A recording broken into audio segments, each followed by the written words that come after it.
Guys, so as you know, the French and Indian War started in 1754 in the Ohio River Valley, in part because of the actions of a young officer named George Washington. Now, George Washington is going to continue to fight in this conflict, and he is fortunately going to learn from his mistakes, which is something you should always do, and eventually grow into the type of commander who can, vanquish a great empire. One thing students sometimes find confusing is the fact that the French and Indian War is also called the 7 Years' War, which seems weird because it breaks out again in 1754 and it's going to end in 1763.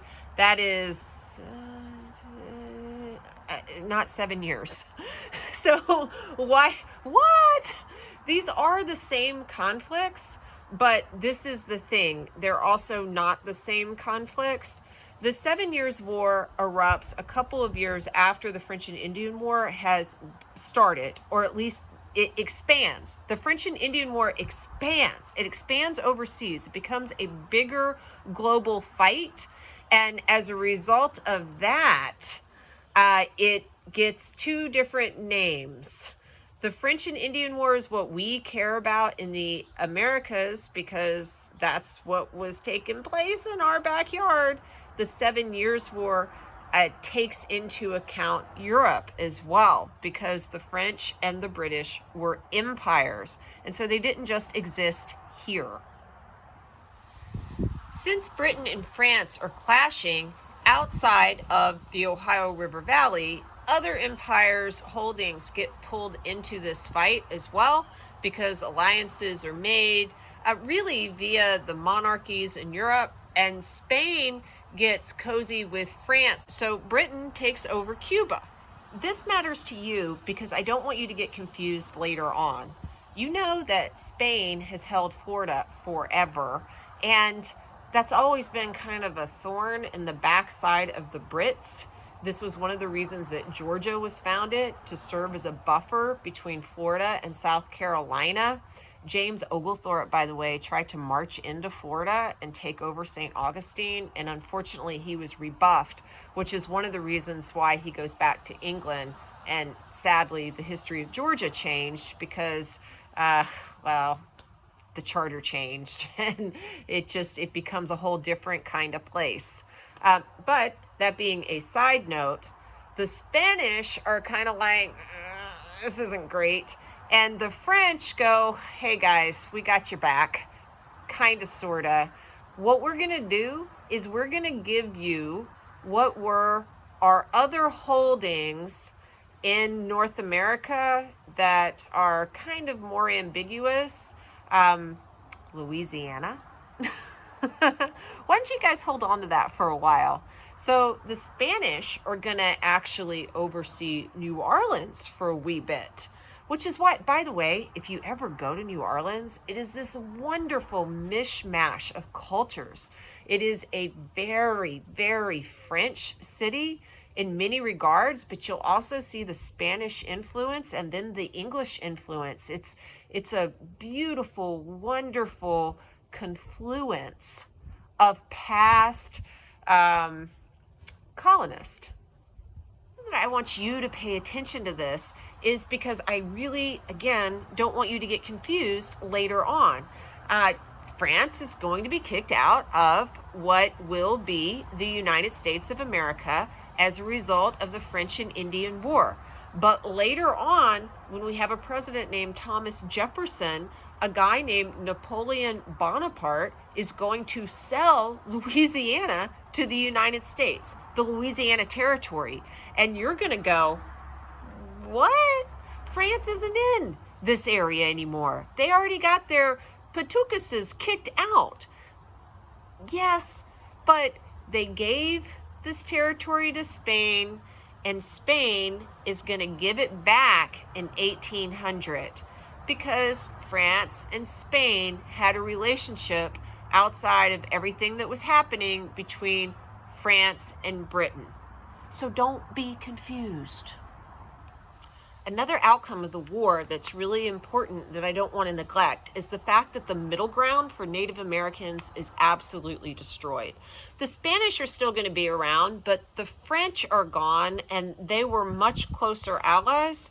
And the Native Americans kept their power to some extent by playing the empires off of each other, and they're not going to have as much ability to move because, well, France is going to be gone, and it's going to be the British. So in 1763, how do the British colonists feel? That group of folk that we will eventually call Americans. Well, they are proud. They are happy. They are running through the streets singing, "Rule Britannia, Britannia rules the waves." And this is very important because they identify with the mother country. They are not just subjects, they are citizens.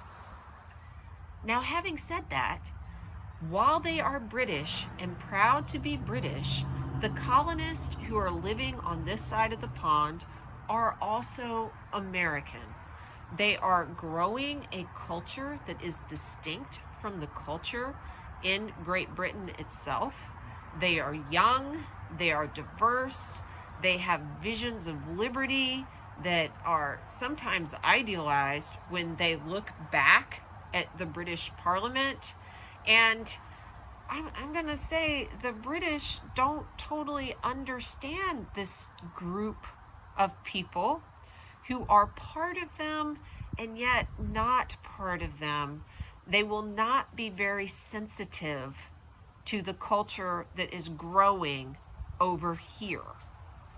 As we've done multiple other times, we're going to have to go back and look at what's going on with those kings and queens who are in parades waving, speaking with the royal we. This is a period in time called the Georgian Era, and it involves the House of Hanover. We've talked before about the Tudors, who involved Henry VIII, Elizabeth I, and all of their shenanigans. That was replaced by the House of Stuart because Elizabeth I didn't have any children. Well, the House of Stuart ends up having a civil war, there's a restoration, you have an overthrow of one king because he was Catholic, you had William and Mary ascend the throne, Mary died, and there were no children. So her sister eventually, Anne, ends up taking the throne after the death of King William. And Anne, oh, y'all, she's such a tragic figure. She had so many children, and none of them live except for this one little boy who she loves, but always is just totally taken care of. And then one day he has a birthday party, and she lets him dance, and he has a great time, and he twirls and twirls until he's dizzy and silly and sick. Then he goes from being sick to being dead at 11. Obviously, this little boy didn't die because he danced too much. He came down with something, we have no idea what, at his party. And by the end of the night or the next day, he had a fever and he was stuck in bed. And they did what you do. They called the doctor. And back then, doctors did all kinds of wonderful things for you, like put leeches all over your body and bleed you, because that's helpful. And unfortunately, eventually this kid dies. So you can actually go to Kensington Palace where the party was held and Queen Anne lived. But part of it is open up to the public, and there is a room that is dedicated to Queen Anne and all of her dead children. In total, Queen Anne had 17 pregnancies, and all except for this one child were lost because of miscarriage, or the babies were born dead. And if you go into this room that remembers this part of her history, you just see 17 little high chairs that are around the room to represent these children. I don't know, my heart goes out to her. She's a sad figure. But with no heir, she needs to have someone come over, and a new house will be ascendant, the House of Hanover.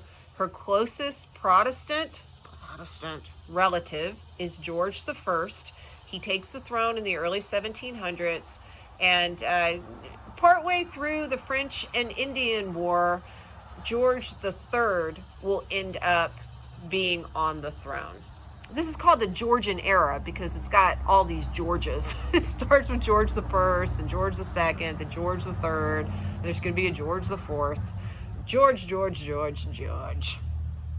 When George III ascended to power in 1760, he was only 22 years old. And he appointed his chief minister, the Earl of Bute.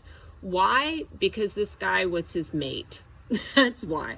They like to drink together and play poker. And when you're 22, you aren't thinking through qualifications or implications or anything else like that.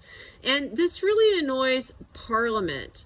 Parliament is dominated by the Whigs, who are Puritan types, guys like the long dead Oliver Cromwell. And there's going to be a tug of war for power between this young king that they say is not very fit as a leader and them.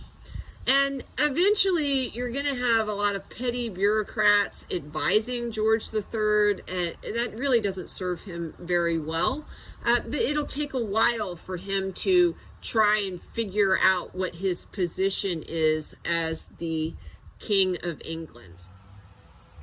To make life more complicated for King George, in the New World, the Native Americans are not going to be happy about their loss of middle ground.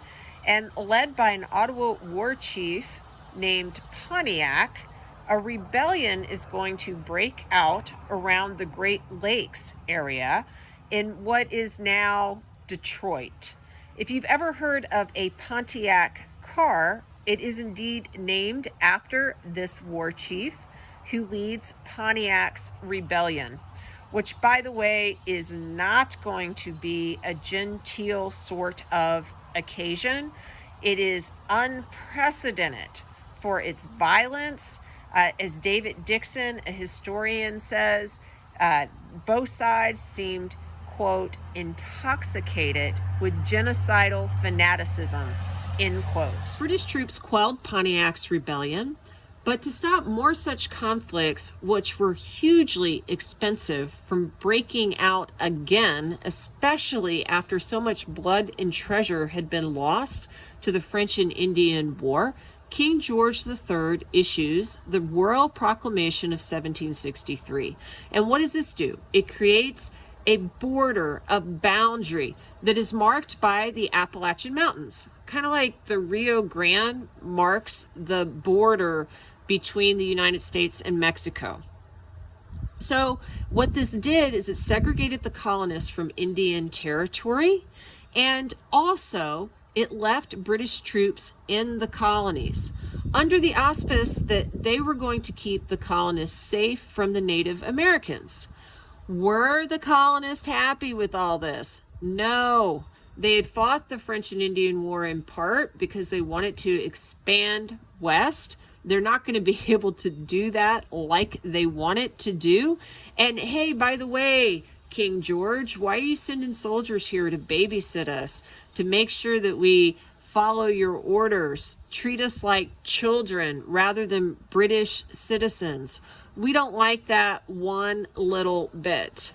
In addition to the Royal Proclamation of 1763, King George will also take some other steps which were really necessary for Britain to get back money that they had lost fighting the French and Indian War.